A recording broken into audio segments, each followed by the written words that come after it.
Good morning and welcome to Breakfast with Bridgett on this, what is it, Wednesday, October 2nd. So we're trucking right along, and I'm Bridgett Ellison. It's good to be with you. This morning, we are talking about landing the best internships. And if you are currently in the market to find one, whether you are in school, just graduated, or maybe thinking about some career shifts, this is something that you want to get a leg up on because it can really help you fine tune the direction you want to go in. So we'll get some advice from a recent UCF graduate who is now with Loyal Source, which is a company that helps provide staffing solutions. And so we'll get some expert advice from BJ Taylor that is coming up in just a little bit. But first, we want to get a check of your forecast. And unfortunately, you still need to keep the rain gear handy. So Chief Meteorologist Candace Campos is in the Pinpoint Weather Center with that breakdown. And so also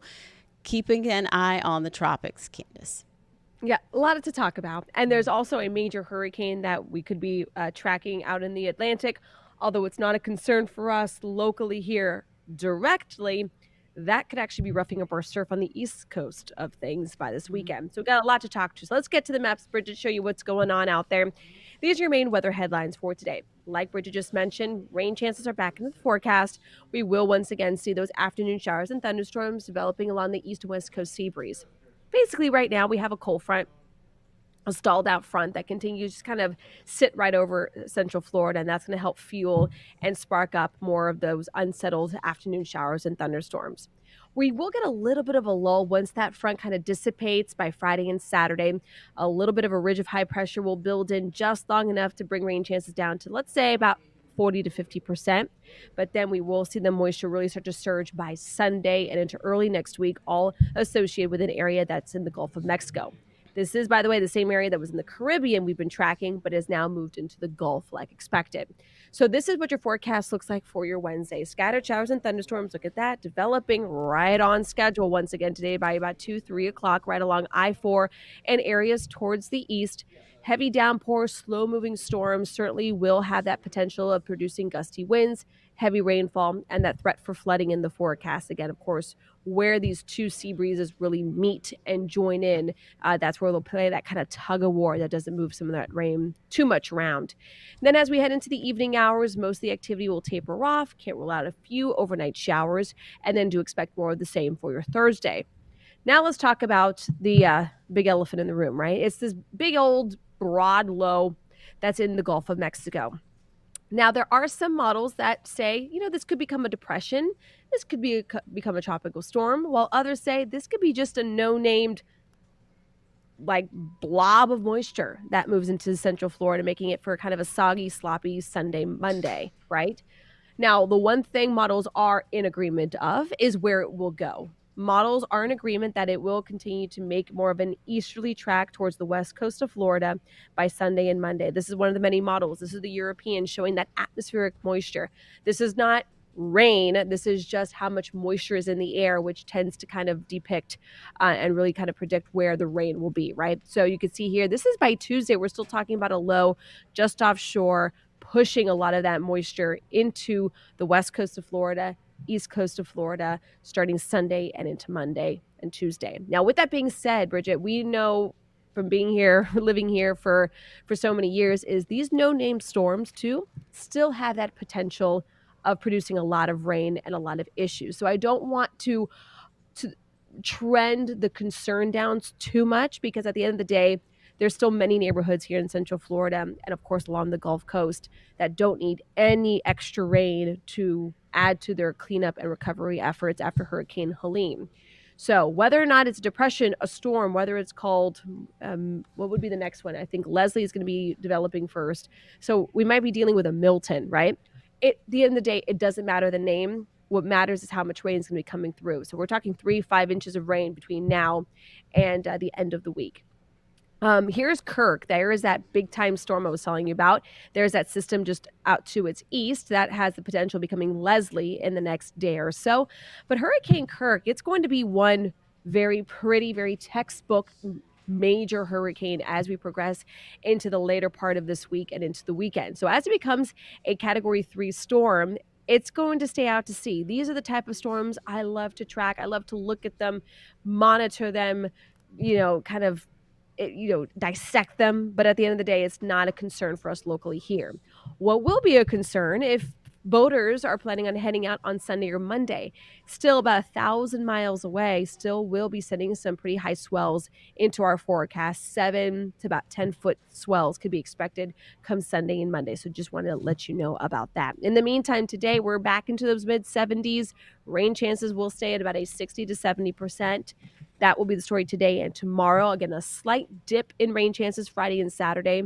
And then we are going to be ramping up those rain chances once again as we head into Monday and Tuesday. All right, Candace. Mm-hmm. Well, there's a weird noise happening around my. Hold on. There's a weird noise coming from my desk. Might be the heater. No, it's not my heater. No? My heater's down here. Oh. Listen, don't get engineers on me, okay? The heater police. But yes, at the end of the day, we're still talking about a lot of rain. Sorry, I got distracted.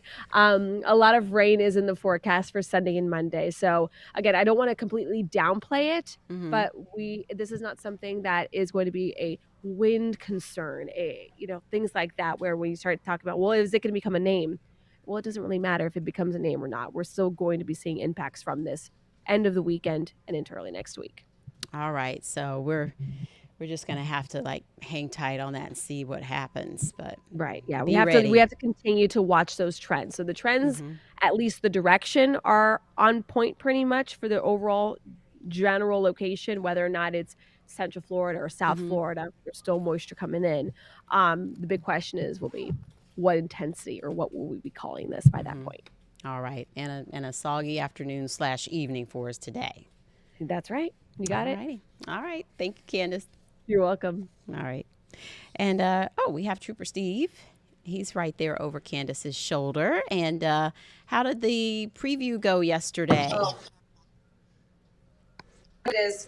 Uh-oh. It was her. Candace figured out what was making the noise. It was the NOAA radio. Oh. Listen. Hear it? Oh, so is that good or bad? Is that good or bad? I think it's just interference. I think it's a low battery or something. So. Is that the kind you crank? It's the battery one. The battery one. Yeah, it's the battery one. All right, sorry. All right. See, gotta stay ready. You know that noise from the movie The Predator, when the alien is growling, I thought that was the Quiet Place. No, is that different? That was a rough one. That's a different, but same around sound though, because it's all that weird low tone stuff. All right, back to what you were asking me. Yeah. What were you asking me now? Oh, just how the preview with Night Out went. It was great, and I'm glad we got to preview them because, unfortunately, Titusville got rained out last night. Oh. So they were not able to have their national night out, but so many people were. That's our floor director in the background over there making his cameo over my shoulder. And it was really great time. Titusville Police Department always reaching out to us proactively for us to feature them, and they've got some really cool equipment. We got to show everything, but they didn't really get to Uh-oh.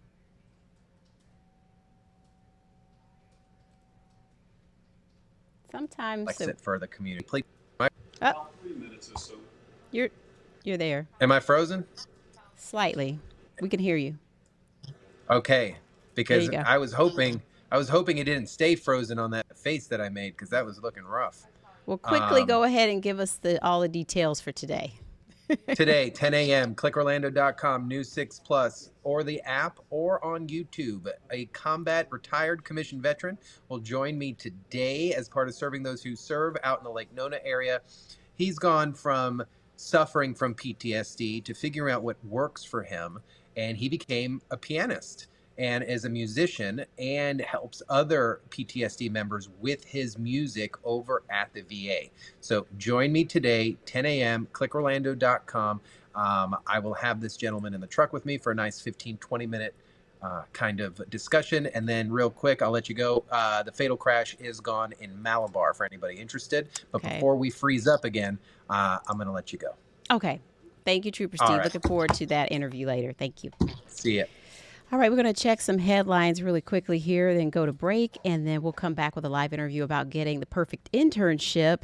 But developing this morning, increased tensions across the Middle East after Iran launched nearly 200 missiles toward Israel. Now, that attack is coming just days after the death of a key leader of Hezbollah. And so News 6's Mark Lehman has more about some of the questions in how the U.S. will respond, how the Jewish community is reacting.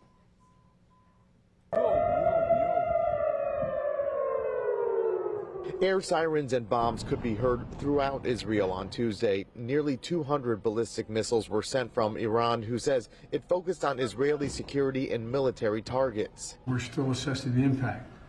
But based on what we know now, the attack appears to have been defeated and ineffective. Iran says it launched the attack in retaliation for Israel's ground offensive in Lebanon and strikes on Hezbollah. The escalation is sparking growing fears of an expanding war in the region.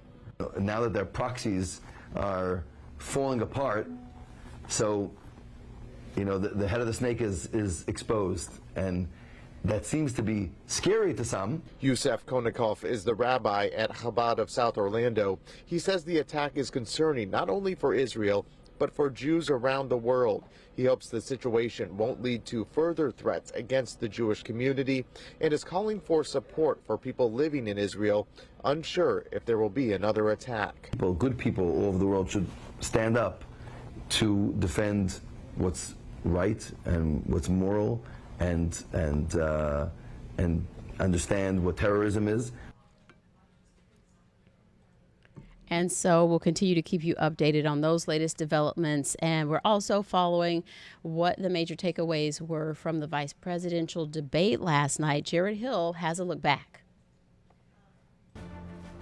A handshake set the tone for a mostly civil debate. Vice presidential candidates J.D. Vance and Tim Walz, in their first meeting, sparred over top issues like Iran and abortion. We trust women, we trust doctors. Let the individual states make their abortion policy. And gun violence. We unfortunately have a mental health crisis in this country. Sometimes it just is the guns.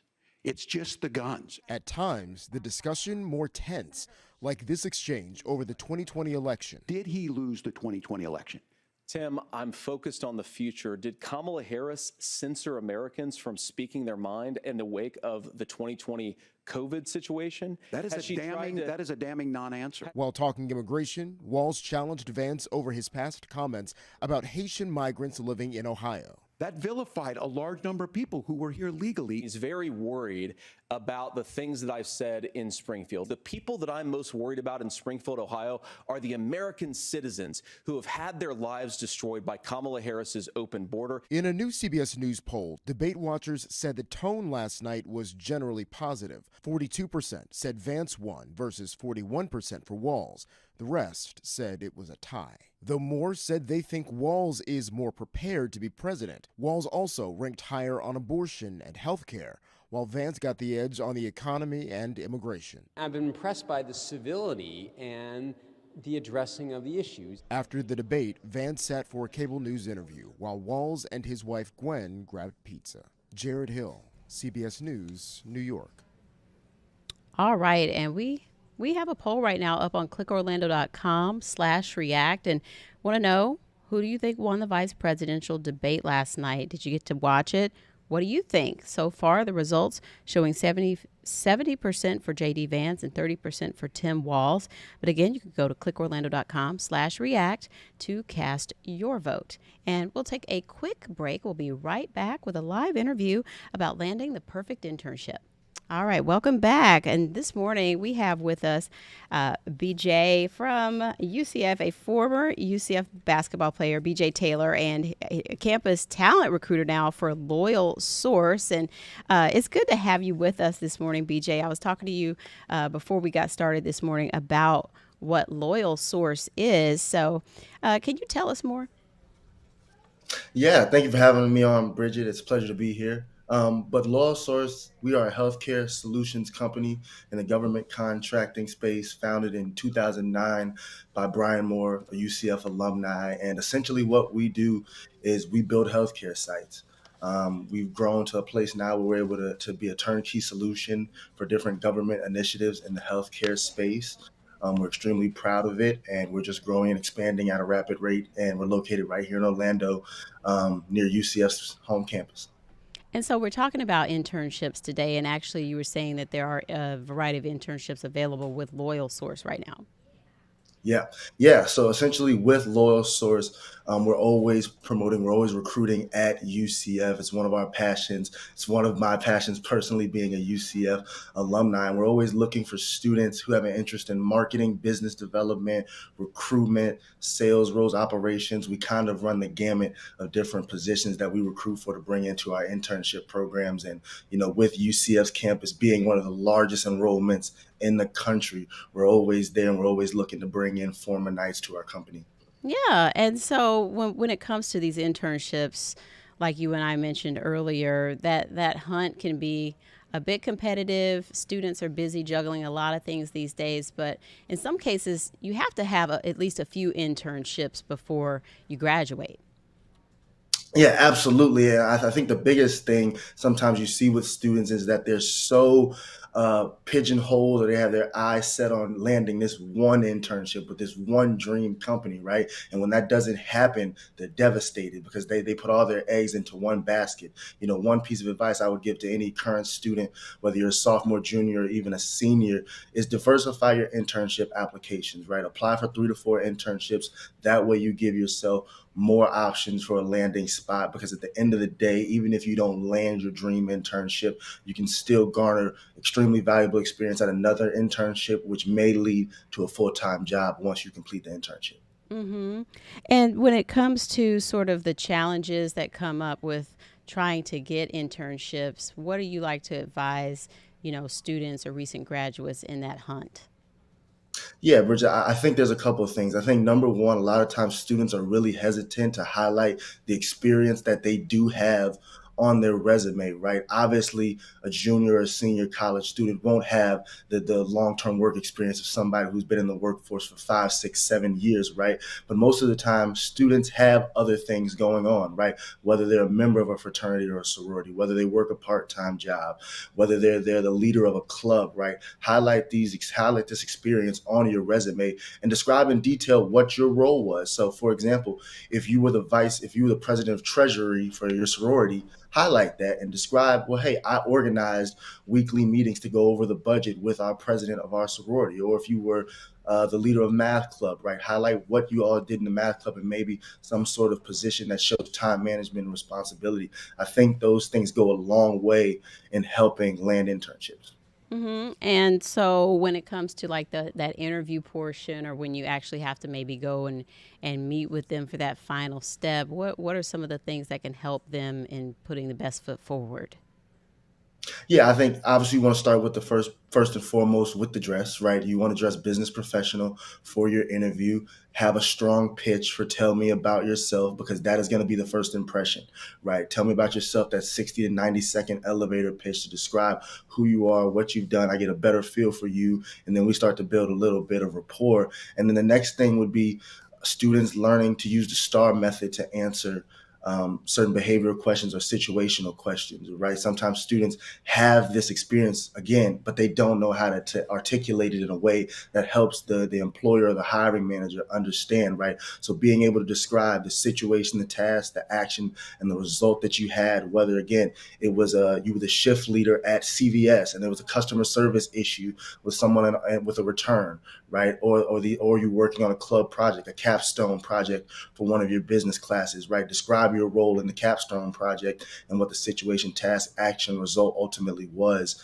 of said event. That goes a long way with helping employers and hiring managers kind of get a better feel for you and feel a lot more comfortable in you being a valuable a valuable intern candidate. Mm-hmm. And what about, once you get that position, what's some of your advice on maximizing that internship opportunity?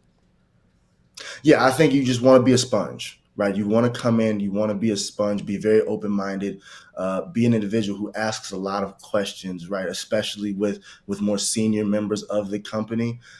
Nowadays, again, I'm in my 20s. We feel like we can learn so much from our phone all the time, but there's nothing like getting personal experience with somebody who's lived things that you haven't lived yet. So I think that's really, really helpful. The best interns that we've had at Loyal Source were always they had a lot of questions. They always wanted to know more, learn more, and they kind of had a big picture vision for themselves past just the internship program. Mm-hmm. And in the long term, these internships sort of help you learn more about different fields, learn more about yourself, and sometimes it results in maybe a job opportunity later or connections later that help you land a job. But then other times, maybe you learn that you want to go a different direction. 100%. And that's one of the best parts about an internship program, right? Is that you get to try out what you maybe feel like you'd be really great at, right? You get a lot of students who go to school for finance per se, and they go into a finance role and they learn that a lot of times it's really, really long hours, right? You're working extremely hard all the time. So then they go a different route, or maybe they think, hey, I'd be a great salesman, I'd be a great saleswoman. And then they find out, well, you know what? Maybe sales just isn't for me. You still have that opportunity to pivot to a different direction. That's one of the great things about Loyal Source and what we do with our company. We say all the time, you may come in at A and then land in Z, right? We don't like to pigeonhole any of our candidates into whatever role they're doing. If there's a different role that you may be a better fit for, maybe more productive, and also enjoy more as an employee, we like to allow the employees to move and pivot into those different fields. Mm-hmm. And so where can we go to learn more about some of those opportunities with Loyal Source? Yeah, so first we'll start with the website. Visit www.loyalsource.com to learn more about the internship program or full-time positions with Loyal Source. Or if you'd like a more direct approach, you feel free to email me at btaylor@loyalsource.com. All right, perfect information. And good luck to all those out there seeking those internships, whether it be for that experience or that credit hour that they need. And so we appreciate your advice this morning, BJ. All right. Thank you, Bridgett. Have a great morning. You too. Take care. We mentioned earlier National Night Out. And so Trooper Steve was talking about how some places got rained out. But, the overall concept behind it is so great in just building a greater network and relationship between the community and law enforcement. And so it was a big night in Pine Hills, actually, last night. The Orange County Sheriff's Office, they were out with National Night Out there. And since the late 80s, police departments have been doing this across the country. And so News 6's Treasure Roberts explains, the main goals behind building these partnerships. We hear so much about things happening where it's not positive, but this is a very positive environment. The Orange County Sheriff's Office Tuesday partnered with more than a dozen organizations to host National Night Out in Pine Hills, an opportunity for law enforcement officers and neighbors to talk about crime prevention and strengthen community relations. What do you think the common misconception about law enforcement is that the general public may believe? That we're robots, that we're not human beings, that we're not people, and or we're only there to arrest everybody. Mark Canty, an undersheriff, wants to change that. I want kids to know when they see a deputy in uniform that that's a friend. When a kid comes up to you and smiles or thanks you or gives you a hug, I'll gladly put myself in danger to protect them. So. That's so sweet. I love that. Seeing officers at the event changed Treasure Robinson's perspective. I always thought they were serious. They don't talk to no one. She and her cousin, Haven Jones, also talked to me about the changes they'd like to see in their hometown. I want to see change is littering and stuff, and crimes. And more activities for kids. Water parks. And a library. So that people can always read and explore their minds with books. Revitalization and development are just a couple things Pine Hills Community Council President Latanya Nichols hopes to bring to the area with the help of county leaders. She also wants to change the narrative. I think one of the most common misconceptions is that there's no one cares or that there's crime happening frequently. Crime is happening everywhere. However, it's how it's reported is what people think in their perception. Regardless of what you hear, Nichols says Pine Hills is a great place to live. Give Pine Hills another look. It's changing, and it's changing for the better. In Orange County, Treasurer Roberts getting results, News 6. And remember that we are headed to Pine Hills for our next Hits the Road series, where we go live with our newscasts at a special location and tell stories about that area that we're set up in. So we want to know the stories about Pine Hills, the heroes there, the issues you want to see covered by News 6. So let us know at clickorlando.com/hitstheroad, and your idea just may turn into a story that we feature during our coverage that is coming up very soon. That's going to do it for us this morning. Hope you have a great day. I'll see you at noon.